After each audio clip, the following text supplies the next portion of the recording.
வணக்கம் மக்கள்ஸ். டுடே டே 28 என்ன ப்ராப்ளம் பார்க்க போகிறோம்னா, ஸோ 100 day of codes வந்து இன்றைக்கி 28 நாள். இன்றைக்கி என்ன ப்ராப்ளம்னா, ஒரு நம்பர் கொடுப்பாங்க, அது ஸ்ட்ராங் நம்பராக இல்லையா அப்படின்னு சொல்லணும். ஸோ ஸ்ட்ராங் நம்பர்னு எதை டிஃபைன் பண்ணுறோன்னா, அதுக்கிடையே ஒரு எக்ஸ்ப்ளனேஷன் கொடுத்துருப்பேன். ஸோ நம்பர் வந்து இப்போ 145ன்னு கொடுக்குறாங்கன்னா அது ஒரு ஸ்ட்ராங் நம்பர். எதனால் அந்த 145 ஸ்ட்ராங் நம்பர்னு சொல்கிறோன்னா, அதில் இருக்கிற ஒவ்வொரு டிஜிட்டையும் நம்ம தனித்தனியாக எடுத்து இந்த ஒவ்வொரு டிஜிட்டோடைய ஃபேக்டோரியல் கண்டுபிடிச்சி எல்லா ஃபேக்டோரியலையும் டோட்டல் பண்ணால் அதே சேம் நம்பர் வரணும். இப்போ 1 வந்து ஃபேக்டோரியல் பண்ணோம், 4 ஃபேக்டோரியல் பண்ணோம், 5 ஃபேக்டோரியல் பண்ணோம். ஸோ எல்லாமே ஃபேக்டோரியல் பண்ணால் என்ன வரும்? 1 ஃபேக்டோரியல் பண்ணால் 1 தான் வரும். 4 ஃபேக்டோரியல் பண்ணால் 24ன்னு நினைக்கிறேன். So 24 something 24. 5 ஃபேக்டோரியல் பண்ணால் 120. ஸோ எல்லாமே நம்ம ப்ளஸ் பண்ணால் 145 கிடைக்கும். ஸோ ஒரு நம்பரை வந்து ஃபேக்டோரியல் பண்ணி ப்ளஸ் பண்ணி வர வேல்யூவே வந்து அதே வேல்யூவாக நம்ம கொடுத்த நம்பராகவே இருந்துச்சுன்னா ஸோ அது வந்து ஸ்ட்ராங் நம்பர்னு சொல்லலாம். ஸோ எப்படி நம்ம ஸ்ட்ராங் நம்பர்னு சொல்ல போகிறோம் அப்படின்றத ப்ரோக்ராமில் பார்க்கலாம், சரிங்களா? ஸோ எப்படின்றப்போ எப்பவுமே ஒரு இன்புட் வாங்குவோம்ல, ஸோ அதே மாதிரியே வந்து ஒரு இன்புட் வாங்கிக்கலாம். ஸோ அதை நான் இன்டெல்லாம் கன்வெர்ட்டே பண்ணல, ஏன்னா அது நம்ம தனித்தனியாக டிஜிட்டை பிரிக்கிறதுனால வந்து நான் அப்படியே வந்து ஸ்ட்ரிங்காகவே வச்சு நான் அப்படியே ஹேண்டில் பண்ண போகிறேன், ஓகேங்களா? ஸோ ஸோ உங்களுக்கு என்னென்னா இங்கே வந்து இன்புட்டுக்கு வந்து கேட்குது. ஸோ இன்புட் வந்து ஃபஸ்ட்டு இன்புட் வாங்கியாச்சு. இன்புட் வாங்கினதுக்கு அப்புறமா என்னென்னா ஒவ்வொன்றா வந்து நம்ம இது பண்ண போகிறோம், தனித்தனியாக வாங்க போகிறோம், பிரிக்க போகிறோம். ஸோ என்ன பண்ணேன்னா ஃபஸ்ட்டு L = லிஸ்ட்டில் வந்து நான் என்ன பண்ணுறேன்னா இதை வந்து தனித்தனியாக பிரித்து வைக்கிறேன். ஸோ இதில் வந்து 145னா 145 சொல்லிட்டு தனியாக பிரிஞ்சிடும். ஸோ இப்போ என்ன பண்ணுறோன்னா for I in range of அந்த ஐயில் இருக்கிற அந்த ஃபார் ஐன்லேருந்து ஒவ்வொரு வேல்யூவாக எதுலேருந்துன்னா இருக்கிற ஒவ்வொரு வேல்யூவாக எடுத்து நம்ம என்ன பண்ண போகிறோன்னா அதை வந்து ஃபேக்டோரியல் கண்டுபிடிக்க போகிறோம்.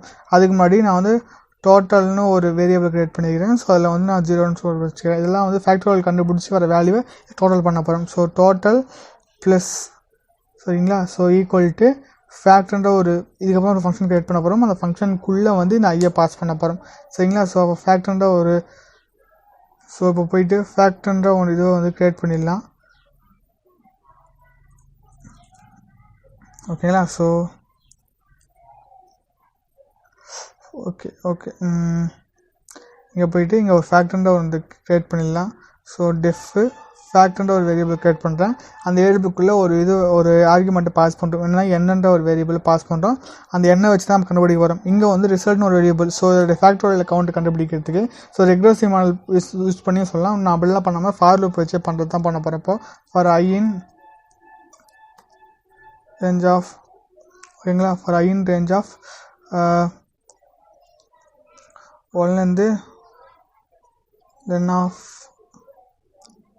n வரைக்கும், சாரி n தானே, n ஆஃப் n அதுக்கு n + 1 வரைக்கும் ரன் ஆகணும், சரிங்களா?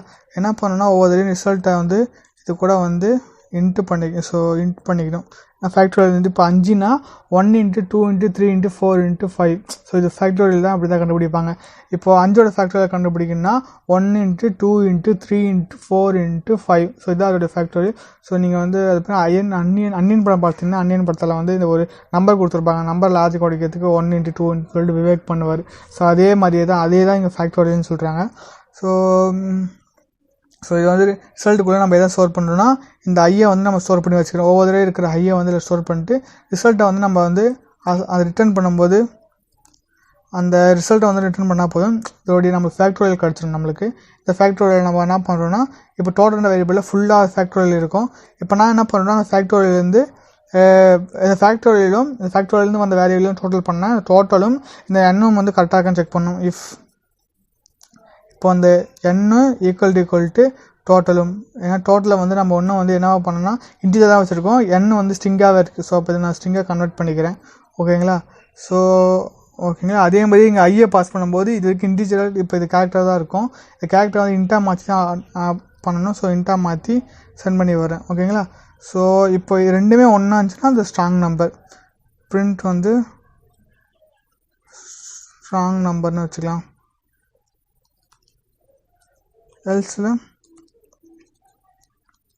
print not a strong number, ஓகேங்களா? ஸோ இப்போ ரன் பண்ணி பார்க்கலாம். ஸோ நம்மளுக்கு வந்து 145 கொடுத்தோன்னே இப்போ நம்ம ஸ்ட்ராங் நம்பர்னு சொல்லணும். ஸோ நாட் ஏ ஸ்ட்ராங் நம்பர்னு சொல்லிட்டு நம்ம எங்கேயும் மிஸ்டேக் பண்ணிக்கிறோம்.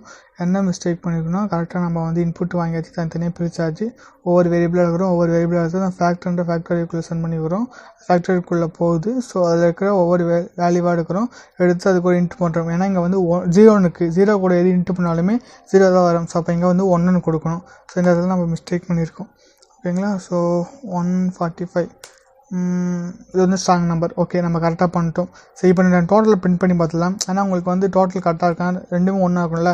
இப்போ டோட்டல்ன்றது நமக்கு வந்து டோட்டலும் வந்து ஒரே மாதிரி இருக்கான்னு செக் பண்ணிக்கலாம் ஒரு தடவை. ஏன்னா போட்ட எதுவும் வேல்யூ வந்து ஒரு தடவை நம்ம ரீசெக் பண்ணிக்கிறது கரெக்டாக இருக்கும். ஸோ ஃபைன் கொடுத்தோன்னா டோட்டலுமே 145 வருது. ஸ்ட்ராங் அது வந்து ஸ்ட்ராங் நம்பர் ரெண்டுமே ஈக்குவல் இருந்தால். இன்கேஸ் நான் வேறு ஒரு நம்பர் கொடுக்குறேன்னு வச்சிங்களேன். இப்போது 324 அப்படின்னு கொடுக்கும். இந்த இவ்வளோ பெரிய வேல்யூ கொடுத்தோன்னா ஸோ அது வந்து ஸ்ட்ராங் நம்பர் இல்லைன்னு சொல்லணும். இது நான் ஸ்ட்ராங் நம்பர் கிடையாது. இதோடைய ஃபேக்டரியல் டோட்டல் வந்து 174. அதை நம்ம வந்து இதை கூட ஈக்குவல் பண்ணால் 174 வந்து 3445 வந்து 7 கிடையாது. ஸோ அப்போ வந்து ஸ்ட்ராங் நம்பர் இல்லைன்னு சொல்லிவிடும். சரிங்களா? ஸோ இன்றைக்கி வந்து டெக்னிக் நம்மளுக்கு ரொம்ப சின்ன டெக்னிக் தான். பட் இது நம்ம பண்ணுறதுக்கு ஃபேக்டரியல்னால் என்னென்னு நம்மளுக்கு தெரிஞ்சுக்கணும் முன்னாடியே. ஸோ இந்த மாதிரி வந்து ப்ரோக்ராமிங் நம்ம கற்றுட்டு அது அடுத்த லெவலுக்கு போக போக ஒவ்வொரு 2-3 டெக்னிக் இருக்குல்ல. அந்த டெக்னிக்கெல்லாம் ஒன்றில் வந்து சேர்த்து வந்து நம்ம ப்ரோக்ராமாக கொடுப்பாங்க. ஸோ அப்போ நம்ம ஃபேக்டரியிலே இம்ப்ளிமெண்ட் பண்ணியிருந்தால் தான் இந்த ப்ரோக்ராமே நம்ம பண்ண முடியும். அப்போ தான் டோட்டல் பண்ணிட்டு பண்ண முடியும். சரிங்களா? ப்ளஸ் பண்ணிட்டு சம் பண்ண முடியும். ஃபேக்டரியில் என்ன மாதிரி நம்ம தெரிஞ்சிருந்தால் தான் இந்த டெக்னிக்கை அது வந்து நம்ம லாஜிக் வந்து புரிஞ்சு பார்க்குறது அப்படின்னு நம்ம தெரிய முடியும். அதனால் இந்த மாதிரி சின்ன டெக்னிக்ஸ் எப்படி ஃபேக்டரியில் எப்படி கண்டுபிடிக்கிறது எல்லாம் வந்து வெளிப்படையாக கேட்க மாட்டாங்க. மறைமுகமாக கேட்பாங்க. நம்பரோட தொடர்ச்சியாக இருக்கிற எல்லா சம்ஸும் கண்டுபிடிக்கணும் அப்படின்னு சொல்லுவாங்க.